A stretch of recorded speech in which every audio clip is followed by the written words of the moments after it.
Bonjour la communauté. Alors déjà un grand merci pour tous vos téléchargements sur le modèle de ce sale mystère qui se déroulera jusqu'au 13 septembre. Donc je rappelle à celles qui nous rejoignent et qui auraient manqué l'information, vous pouvez télécharger gratuitement une partie du dessin chaque semaine. Donc ce que je souhaitais vous montrer aujourd'hui, c'est une petite vidéo pour les premières petites astuces sur ce modèle que vous allez découvrir au fil des semaines.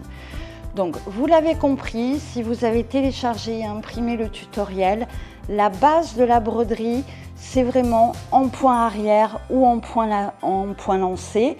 Il y aura quelques petites zones éventuellement au passé plat, mais très peu. Donc, ce que je souhaitais vous montrer dans un premier temps, c'est notamment la différence entre les fils que vous pouvez utiliser pour ce type de broderie architecturale. Je vais vous redonner aussi quelques astuces sur la manière de faire le point arrière dans ce type de broderie. Donc, comme vous le voyez sur la première ligne, j'ai commencé une ligne de point arrière pour vous montrer un petit peu ce que ça peut donner avec un brin de moulinet DMC 310. Donc, je brode du point arrière, jusque-là, rien de bien compliqué.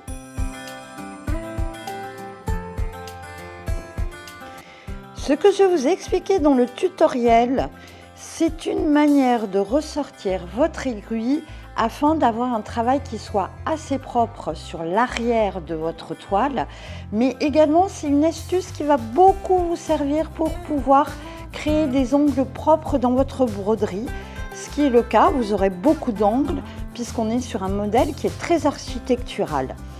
Donc, quand je fais un point arrière classique, je sors un petit peu plus loin mon aiguille pour repiquer dans le point précédent. Ce que je vais faire ici, au lieu de repiquer un petit peu plus loin, là où vous voyez l'aiguille ressortir, je vais ressortir à la fin du point que je viens de broder, c'est-à-dire ici.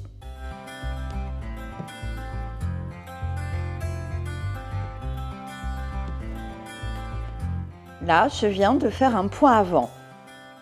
Je refais un point arrière.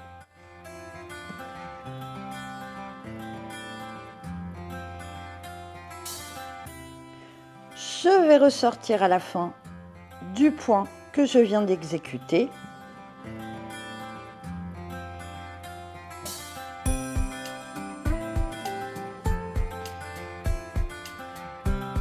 Et ainsi de suite.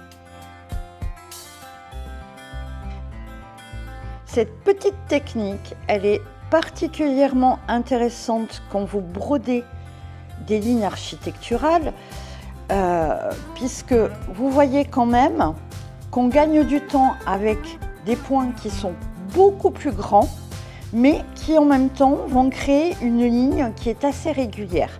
Voilà, ça c'était la petite astuce. Vous pouvez d'ailleurs la retrouver dans la partie écrite du tutoriel. Test toujours avec le moulinet DMC numéro 310 et justement là je vais répondre en direct à la question qui a été posée par Suzanne sur le groupe qui craignait que broder ce type de modèle avec un bras soit fin. Donc ça va vous permettre de voir un petit peu la différence et de vous aider à choisir sur le nombre de brins que vous souhaitez utiliser pour votre broderie. Donc je vais rester sur le principe de faire des grands points avec la technique que je vous ai donnée sur la première ligne. Donc là, j'utilise 2 brins de moulinet. Je fais un point en avant, mon point arrière, et là, je vais utiliser la technique de ressortir mon aiguille sur la fin du point.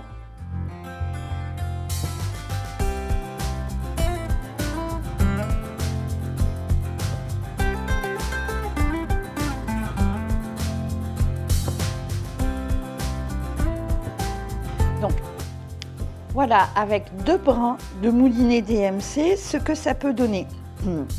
Le petit inconvénient, si vous utilisez plusieurs brins avec la technique que je viens de vous donner, c'est, vous voyez, c'est un petit peu moins évident d'aller repiquer sur la fin du point.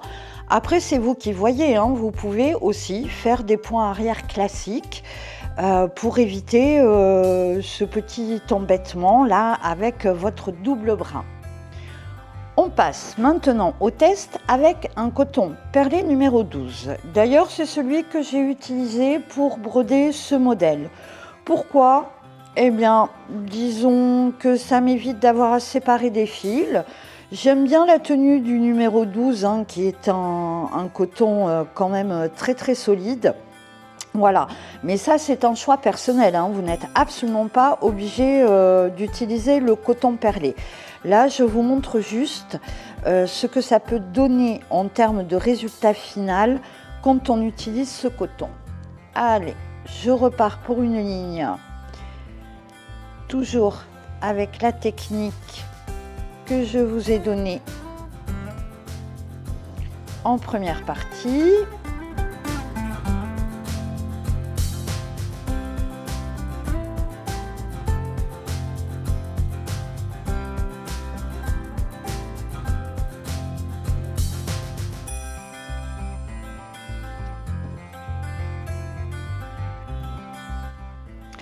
Et voilà pour ce coton perlé numéro 12. Vous voyez que là aussi, comme le 1 brin 310, on a une ligne qui est assez jolie, voilà, et qui reste assez fine. Dernier test avec un coton perlé numéro 8.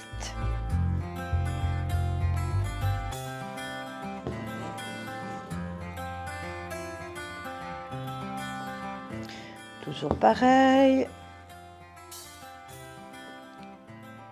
Je vais faire un point arrière, mais je vais ressortir à la fin.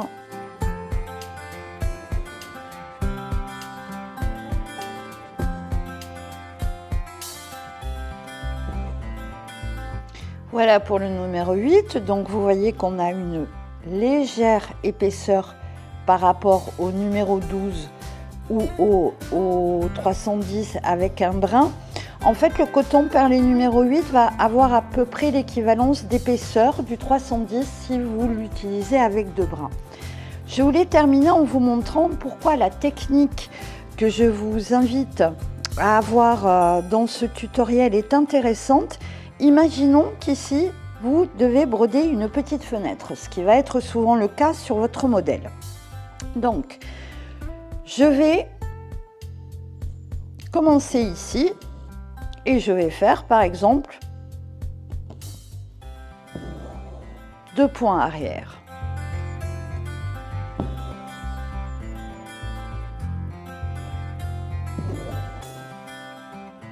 Ce que je peux avoir tendance à faire dans ce cas-là, c'est d'aller récupérer ma ligne ici en piquant mon aiguille un petit peu plus bas. Ce qui n'est pas une erreur en soi. Sauf que dans l'astuce que je vous ai donnée avant, vous pouvez repiquer ici au bout de votre ligne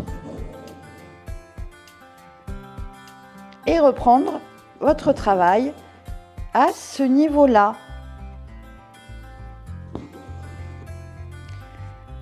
Je termine ma ligne avec un point arrière. Même astuce, au lieu de ressortir ici, je vais ressortir au bout de ma ligne.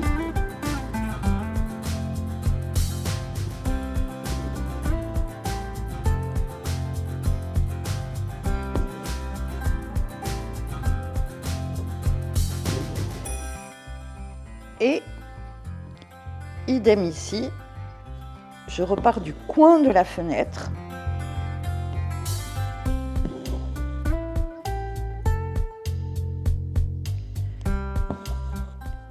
Pour terminer ici. Alors, quelle est la grosse différence? Je vous montre l'arrière du travail.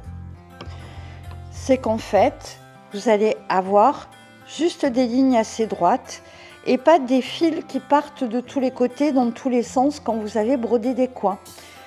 Voilà pour les premières petites astuces. Voilà, merci d'avoir visionné cette petite vidéo. J'espère qu'elle vous aura apporté quelques éclaircissements sur ce sale mystère. Mais n'hésitez pas, nous allons partager nos avancées, nos conseils, nos astuces tout au long de la semaine sur le groupe Facebook. Et je vous dis à bientôt, bonne bonnerie.